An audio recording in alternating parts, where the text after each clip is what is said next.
Welcome to Backstage Pass. I'm Tara. I'm joined here tonight with Speedball Mike Bailey. Hello. Hello. Thank you for welcome. having me. Thank you for being here. So I just want to ask you first, right off the bat, how did you get the name Speedball? So there is a writer. He wrote about Montreal wrestling, and his name is Michael Ryan. Mm-hmm. In one of my early matches, he described my style as bouncing around the ring like a speedball. The name of the boxing equipment. Yeah. And, that's stuck. Mm-hmm. I like it. I like it because it's vague, and exactly. I like it because I get that question of you don't know what it means. Also, I'm not a fan of the people with like overly intimidating nicknames. Okay. Right? Because a lot of times those end up like sounding very obvious. Do you know what I mean? I feel like there's a lot of the pit bull out there. So right. It sounds badass. Yeah. But also, and I know it's not what I project at all. Like I don't want to. Also, I didn't give it to myself. You know what I mean? Which is a huge plus when it comes to nicknames in professional wrestling. True. That's great. Well, I was always curious about that, and I know that we've had you, here before several months ago, but I wanted to ask that and just to let our fans know how you came to be the Speedball. So you are actually Canadian, correct? That's right. Okay. So where did you get your start in wrestling? You trained in Canada, I assume, Yeah, that's right. Montreal. So it's Laval. It's just like outside of Montreal, but it's basically Montreal.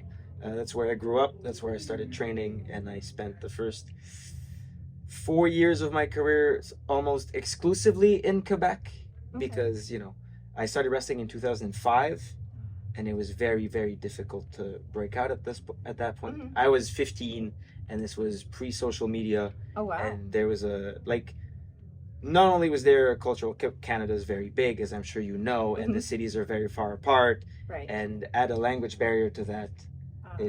It was difficult, so it took a while to break out of there. So you were 15. I was 15. So are there age limits in Canada for wrestling? There are not. Wow, that's really interesting. Yeah. So like here in the States, we have different age ranges for each state. Right. So like in Maryland, you can start training at 16, but you can't have a match until 18.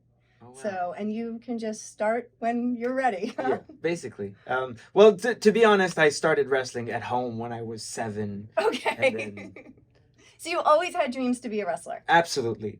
So of course, during some parts of my career, that dream seemed a lot less likely. Mm-hmm. Do you know what I mean? It started to, as I got more and more into wrestling, it started to feel less and less realistic to have wrestling as my job and make a living off of professional wrestling.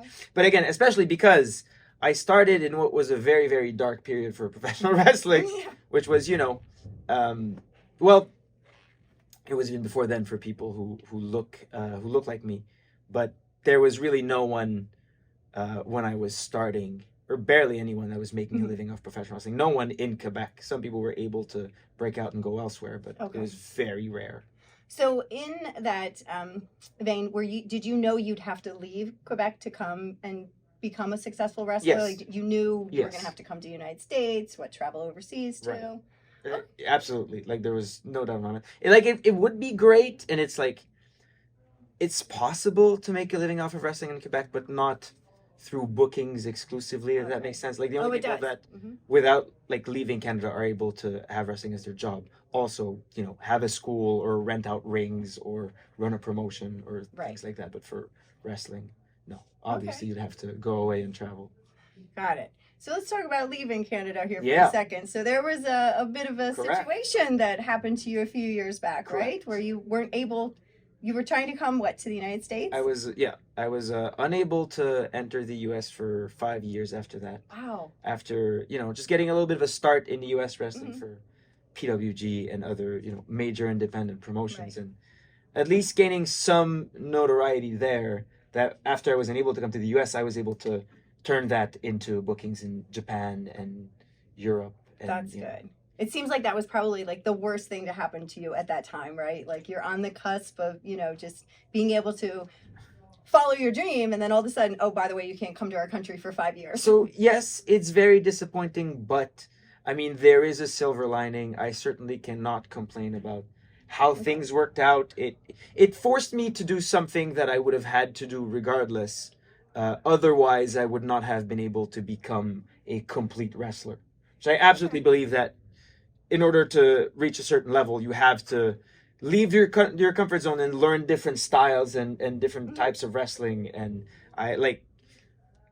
I've wrestled in over 10 countries Wow. approximately outside of, Canada and the US, and you see wrestling presented in a lot of different ways, and you see different things that work that you wouldn't have thought of if you hadn't Right. left that place. And I think that's necessary, and that is entirely why I am in the position where I am today in professional wrestling. And sure, I can always guess what might have happened otherwise, but I'm fully satisfied with where my That's wrestling good. career is right That's now. good. Yeah. I can imagine at the time it was probably pretty difficult to hear, right? Yeah, so sure, yeah, but also I felt like I didn't have a choice. Do you know what I mean? That's Like true. I had enough momentum and I was already invested enough in professional wrestling. And it's like, okay, yeah, I might feel like giving up, sorry, but I know that's not the right move. right. I got to keep going, and I did.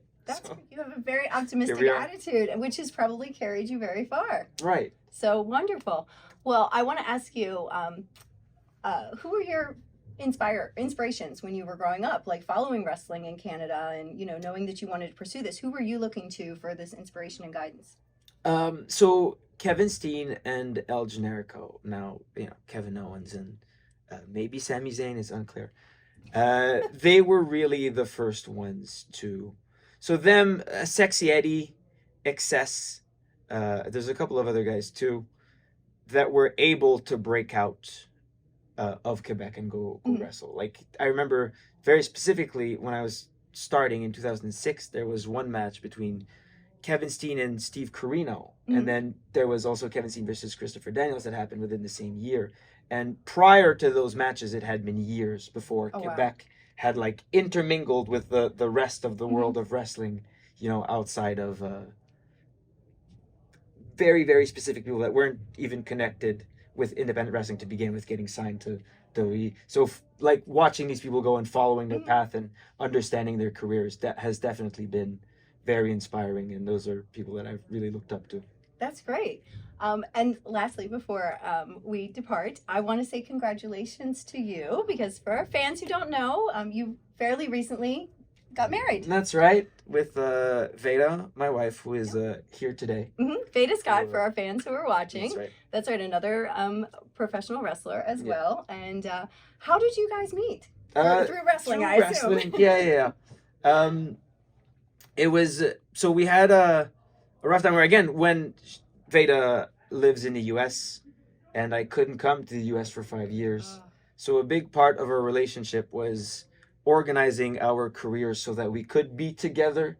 And that meant, figure out how to take trips and be in England at the same time. Right. And then we lived together for 2 months in Germany, and we lived together for 2 months in Japan. And for 5 years until I, could come here, it was a lot of organization. And, I came to America in the beginning of the year in January. And since then has been, the longest continuous period where we've been together. The first time we've ever been together without there being like an end date where we'd have to go our separate ways once again, and that's been very nice. Oh, that's wonderful. Well, congratulations to you both, and thank you again for taking the time to sit with us here tonight. Thank you so much.